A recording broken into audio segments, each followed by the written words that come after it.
الحمدللہ رب العالمین والصلاة والسلام علی اشرف الانبیاء والمرسلین وعلی الملائکۃ المقربین وعلی عباد اللہ الصالحین اما بعد فاعوذ باللہ من الشیطان الرجیم بسم اللہ الرحمن الرحیم وَلَقَدْ نَصَرَكُمُ اللَّهُ بِبَدْرٍ وَأَنْتُمْ أَذِلَّةٌ صدق اللہ العظیم۔ ناظرین محترم، غزوات النبی میں غزوہ بدر کا ذکر گزشتہ پروگرام میں ہم نے کیا تھا، اور غزوہ بدر ہی وہ پہلا معرکہ ہے جس میں کھل کر مسلمانوں کو اپنی بہادری کے جوہر دکھانے کا موقع ملا، اور غزوہ بدر ہی وہ پہلا اسلامی معرکہ ہے جس نے اسلامی تاریخ کو ایک نیا رخ دیا، اسلامی تاریخ کا رخ متعین کیا۔ آج ہم سب سے پہلے اس غزوے کے اسباب پر نظر دوڑائیں گے۔ اگرچہ قریش مکہ کے ساتھ کسی بھی بڑی لڑائی کا ایک بڑا سبب یہ بھی ہو سکتا ہے کہ انہوں نے مکہ میں مسلمانوں پر ظلم کیے تھے، ان پہ عرصہ حیات تنگ کیا تھا، انہیں مکہ سے نکلنے پر مجبور کیا، ان کے مال اور اسباب انہوں نے چھین لیے تھے، ان کے گھروں کو قبضہ کر لیا تھا، اجاڑ دیا تھا، بعض کے بیوی بچے ان سے چھین لیے تھے۔ کفار اور مسلمانوں کے کسی بھی باہمی مقابلے کے لیے یہ اسباب کافی تھے، مگر اسباب کی دنیا میں کئی ایک اور ایسے واقعات ہوئے جو غزوہ بدر پر جا کر منتج ہوئے۔ ان میں ایک بڑا سبب ہم نے اپنے گزشتہ پروگرام میں عرض کیا تھا کہ غزوہ سریہ عبداللہ ابن جہش میں عمر بن خزرمی ایک کافر قتل ہوا تھا، 2 افراد گرفتار ہوئے تھے اور ایک بھاگ نکلنے میں کامیاب ہو گیا تھا، اور یہ کارروائی چونکہ حرمت والے مہینے میں ہوئی تھی، اس لیے رسول اللہ صلی اللہ علیہ وسلم نے اس کی مذمت بھی کی تھی، مقتول کی دیت بھی دی تھی، اور اسی طرح قیدیوں کو آزاد بھی کر دیا تھا۔ اور اس پہ حضرت عروہ ابن زبیر رضی اللہ تعالی عنہ کہتے ہیں کہ بعد کی جتنی بھی لڑائیاں ہوئی ہیں ان لڑائیوں کا سبب سب سے پہلی یہ لڑائی تھی اور یہ سریہ تھا۔ قریش مکہ میں انتقام کے جذبات پیدا ہوئے، اور وہ پہلے سے ہی مدینہ کی ریاست کے خاتمے کے لیے پلاننگ کر رہے تھے۔ اس قتل کے بعد انہوں نے اسلام اور مسلمانوں کو اور مدینہ کی ریاست کو بدنام کرنے کے لیے دن دگنی رات چگنی محنت کرنا شروع کر دی۔ دوسرا سبب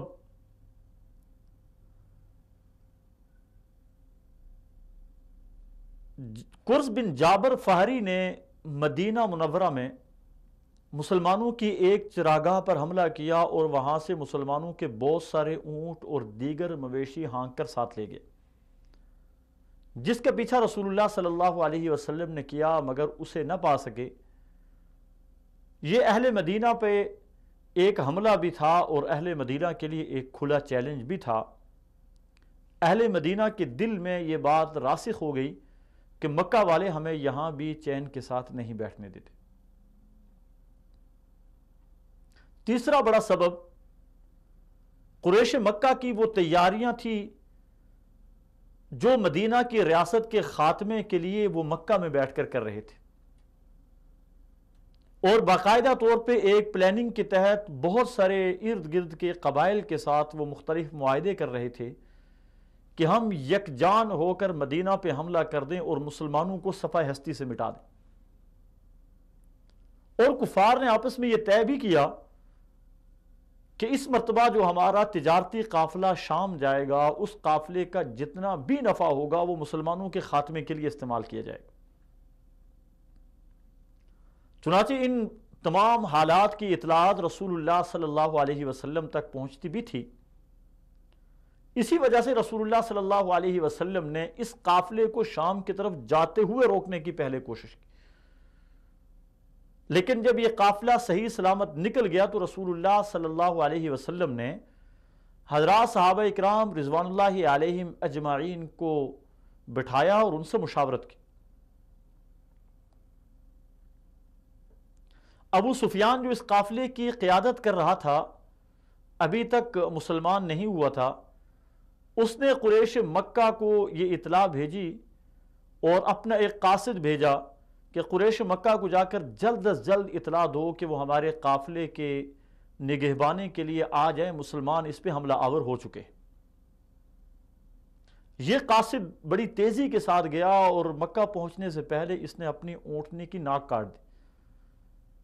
اس نے جا کر وہاں پر شور شرابہ کیا کہ مسلمان قافلے پہ حملہ آور ہو گئے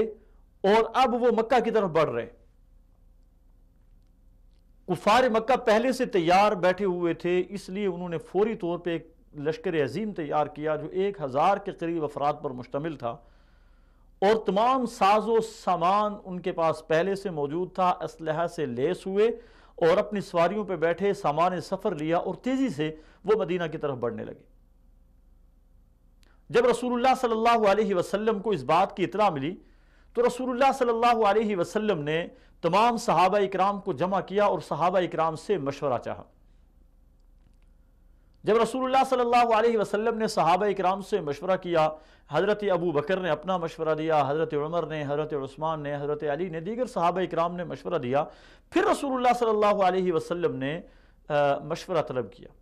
چونکہ اس سے پہلے جتنے لوگ بھی مشورہ دے رہے تھے وہ تمام کے تمام مہاجرین تھے، اور انصار صحابہ اکرام رضوان اللہ علیہم اجمعین اس وجہ سے خاموش تھے کہ مہاجرین کا مقام زیادہ ہے، دین کے لیے ان کی قربانیاں زیادہ ہیں، جو ان کا موقف ہے وہی ہمارا موقف۔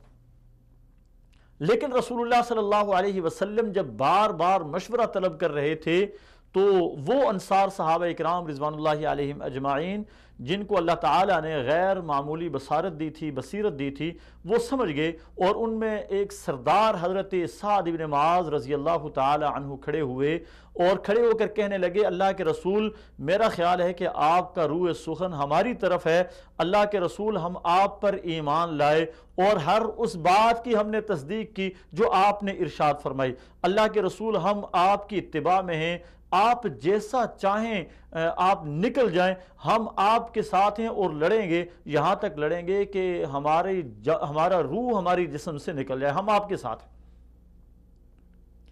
اسی طرح حضرت مقداد رضی اللہ تعالی عنہ کھڑے ہوئے اور اٹھ کر کہنے لگے، یا رسول اللہ صلی اللہ علیہ وسلم، آج آپ نے ہمیں لڑائی کے لیے بلایا تو ہم آپ کے ساتھ وہ بات نہیں کریں گے جو حضرت موسیٰ علیہ السلام کے حواریین نے موسیٰ علیہ السلام کے ساتھ کی تھی، اور موسیٰ علیہ السلام سے کہا تھا، فَاذْهَبْ أَنْتَ وَرَبُّكَ فَقَاتِلَا إِنَّا هَاهُنَا قَاعِدُونَ، کہ اے موسیٰ جائیے آپ اور آپ کا رب، ہم یہاں پر بیٹھے ہوئے ہیں، بلکہ اے پیغمبر صلی اللہ علیہ وسلم آپ حکم کیجئے، ہم آپ کے آگے لڑیں گے، آپ کے پیچھے لڑیں گے، آپ کے دائیں لڑیں گے، آپ کے بائیں لڑیں گے، اللہ کے رسول ہم لڑنے کے لیے، مرنے کے لیے اور مارنے کے لیے تیار ہیں۔ جب رسول اللہ صلی اللہ علیہ وسلم نے ان دو انصار صحابہ اکرام رضوان اللہ علیہم اجمعین کے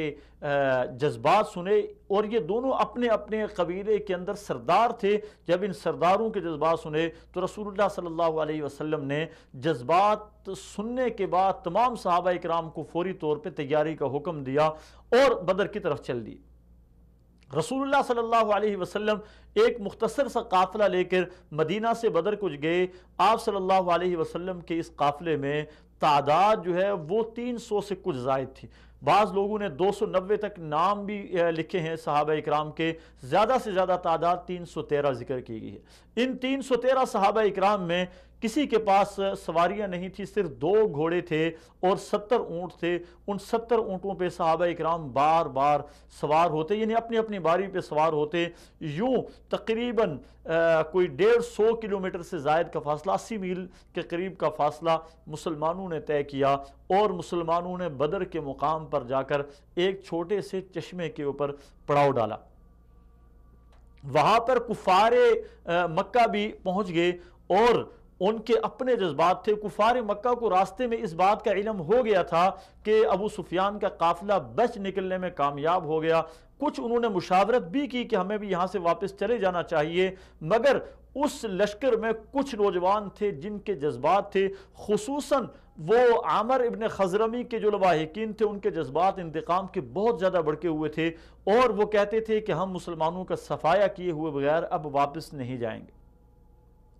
اس لیے وہ میدان میں نکلنا چاہتے تھے، وہ مسلمانوں کا مقابلہ کرنا چاہتے تھے۔ ادھر مسلمان جو ہے وہ بھی تیار تھے لڑنے کے لیے، اور مسلمان چونکہ عرصہ تقریباً 14 سال ہو گئے تھے جب رسول اللہ صلی اللہ علیہ وسلم نے نبوت کا اعلان کیا، اس کے 14-15 سال بعد غزوہ بدر پیش آیا، تو مسلمانوں کے اندر بھی ایک انتقام کے جذبات تھے۔ یہ مسلمان وہ تھے جنہوں نے ظلم برداشت کیا تھا، یہ مسلمان وہ تھے جنہوں نے تکلیفیں برداشت کی تھی، یہ مسلمان وہ تھے جن مسلمانوں کے اوپر ظلم کے پہاڑ توڑے گئے، جنہیں گھر سے نکال دیا گیا، جن کے بیوی بچے ان سے چھین لیے گئے تھے، اور جن کو ایک اذیت ناک مراحل سے گزارا گیا تھا۔ ان مسلمانوں کے دل کے اندر بھی انتقام کے جذبات موجود تھے۔ مسلمان بھی ٹکرانا چاہتے تھے، اور مسلمان بھی اللہ کے لیے لڑنے کا ایک نیا انداز متعارف کروانا چاہتے تھے۔ اس لیے غزوہ بدر میں مسلمانوں کے پاس جو زمین آئی وہ ریتلی زمین تھی، جسے قرآن مجید نے کہا اذ انتم بالعدوۃ الدنیا وہم بالعدوۃ القصویٰ والرکب اسفل منکم، کہ تم اس کنارے پر تھے جو کنارہ مدینہ کی طرف قریب ہے۔ یہ ریتلی زمین تھی، اور یہاں پر مسلمانوں کا اگرچہ پڑاؤ بہتر تھا، لیکن یہ ریتلی زمین ہونے کی وجہ سے اس زمین پر پھسلن تھی، یہاں پر قدم جمتے نہیں تھے۔ اور جہاں پر کفار نے پڑاؤ ڈالا، جو مکہ کی طرف والا علاقہ تھا، یعنی جو مکہ سے قریب تھا، اس علاقے میں جب کفار نے پڑاؤ ڈالا تو وہاں پر مٹی تھی، قدم مضبوط تھے۔ بدر میں پہنچنے کے بعد رسول اللہ صلی اللہ علیہ وسلم نے کیا کیا، اور آپ صلی اللہ علیہ وسلم پہ اللہ تبارک و تعالیٰ کی طرف سے کیا کیا مدد نازل ہوئی، اس کو ہم مختصر الفاظ میں بیان کرتے ہیں۔ سب سے پہلی بات اس میں یہ سن لیں کہ مسلمان کی ہمیشہ مسلمان کا مطمع نظر جو ہوتا ہے وہ اللہ تعالیٰ کی ذات ہوتی ہے۔ مسلمان چاہے میدان میں لڑ رہا ہے، مقابل زور آور ہے یا مقابل کمزور ہے، مسلمانوں کے پاس اصل طاقت کا سرچشمہ اللہ تبارک و تعالیٰ کی ذات ہوتی ہے، اور مسلمان یہ سمجھتا ہے وَمَن نَّصْرُ إِلَّا مِنْ عِنْدِ اللَّهِ کہ مدد اللہ کے سوا کسی اور کی نہیں ہو سکتی۔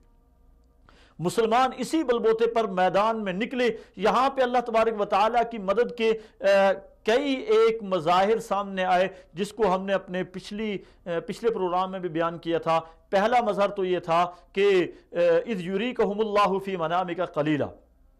کہ اللہ تبارک و تعالیٰ نے مسلمانوں کو ان کی نیند میں کفار کا لشکر دکھایا، اور کفار کا لشکر تھوڑا دکھایا، اور اس کے بعد جو پے در پہ اللہ تبارک و تعالیٰ کی طرف سے مسلمانوں پر مدد آئی۔ سب سے پہلی مدد یہ تھی جسے قرآن نے بیان کیا اذ تستغیثون ربکم فاستجاب لکم انی ممدکم بألف من الملائکۃ مردفین، کہ سب سے پہلے جب مسلمانوں نے اللہ تعالیٰ سے مدد طلب کی تو اللہ تعالیٰ نے مسلمانوں کی مدد کے لیے 1000 فرشتوں کو بھیجا۔ سورہ انفال میں اللہ تبارک و تعالیٰ نے اس کا ذکر کیا۔ دوسرا اللہ تبارک و تعالیٰ نے یہ ارشاد فرمایا اذ یغشیکم النعاس، جب تمہیں اونگ نے آ لیا، اور یہ اونگ کا آنا غزوہ بدر میں بھی مشہور ہے، غزوہ احد میں بھی مشہور ہے۔ غزوہ احد میں بھی مسلمانوں کو عین لڑائی کے موقع پہ چلتی ہوئی تلواروں میں اور برستے ہوئے تیروں میں نیند آ گئی، اور جب نیند سے بیداری ہوئی یا ایک غشی سی آ گئی، اور اس غشی سے مسلمانوں کو دوبارہ جب افاقہ ہوا تو مسلمانوں کے دل مطمئن تھے۔ یہی کیفیت آئی ہوئی مسلمانوں پہ غزوہ بدر میں۔ حالانکہ مارکے میں کہاں کسی کو نیند آتی ہے، چلتی ہوئی تلواروں میں کون سو سکتا ہے، اور برستے ہوئے تیروں میں کس کو نیند آ سکتی ہے، لیکن اللہ تبارک و تعالی نے اس میدان میں مسلمانوں کے اوپر نیند طاری کر دی۔ جب اس نیند سے بیدار ہوئے مسلمان تو مسلمانوں کو ایک طرح کا سکون حاصل ہو۔ وَيُنَزِّلُ عَلَيْكُم مِّنَ السَّمَاءِ مَاءً، اور دوسری مدد اللہ تبارک و تعالیٰ نے اس میدان میں یہ نازل کی کہ اللہ تعالیٰ نے آسمان سے بارش نازل فرما دی، پانی نازل فرما دی اللہ تبارک و تعالیٰ نے۔ اب اس پانی کا فائدہ یہ ہوا کہ اس سے پہلے مسلمانوں کے پاس جو کنواں تھا وہ ان کی ضروریات کو ناکافی تھا، لیکن کیا ہوا کہ اللہ تبارک و تعالیٰ نے بارش نازل کی، مسلمانوں نے اپنے برتن بھر لیے، مسلمانوں کے جانوروں نے پانی پی لیا، اپنے پینے کے لیے استعمال کے لیے مسلمانوں نے پانی اپنے پاس رکھ لیا، اور بہت سارے مسلمان تھے جنہوں نے اس سے طہارت بھی حاصل کر لی، وضو کر لیا، غسل کر لیا۔ انسان جب وضو کرتا ہے، غسل کرتا ہے، جسم کے اندر ایک نئی تازگی بھی آ جاتی ہے اور جسم پاک بھی ہو جاتا ہے۔ تو پانی اللہ تبارک و تعالیٰ نے نازل کر دیا، یہ ایک بڑی مدد تھی، اور اس سے پانی نازل ہونے کی وجہ سے مسلمان جس جگہ پر تھے، جو ریت والی جگہ تھی، وہ ریت بیٹھ گئی، مسلمانوں کے پاؤں جم گئے، اور اسی طرح جو کفار کے پاس جگہ تھی وہ جگہ مٹی والی تھی، اور مٹی کے اوپر پھسلن پیدا ہو گئی۔ پانی نازل ہوا، مسلمانوں کو فائدہ ہوا، کفار کو اس چیز کا نقصان ہوا۔ وَيُذْهِبَ عَنْكُمْ رِجْزَ الشَّيْطَانِ، اور اللہ تبارک و تعالیٰ نے پاکی حاصل کرنے کی وجہ سے، آدمی جب وضو کرتا ہے، طہارت حاصل کرتا ہے، تو شیطان اس وضو کی وجہ سے، کہ احادیث کے اندر آتا ہے کہ مسلمان سے دور بھاگ جاتا ہے۔ وَلِيَرْبِطَ عَلَىٰ قُلُوبِكُمْ، اور اللہ تبارک و تعالیٰ نے مسلمانوں کے دل آپس کے اندر مربوط کر دیے۔ وَيُثَبِّتَ بِهِ الْأَقْدَامَ، اور یہ بھی مدد اللہ تبارک و تعالیٰ نے نازل کی کہ مسلمانوں کے اقدام کو، قدموں کو مضبوط کر دیا، اور ثابت قدمی کسی بھی میدان میں، کسی بھی قوم کا، کسی بھی لشکر کا ایک مضبوط ہتھیار ہوا کرتی ہے۔ اس ثابت قدمی جو ہے یہ کسی بھی میدان میں،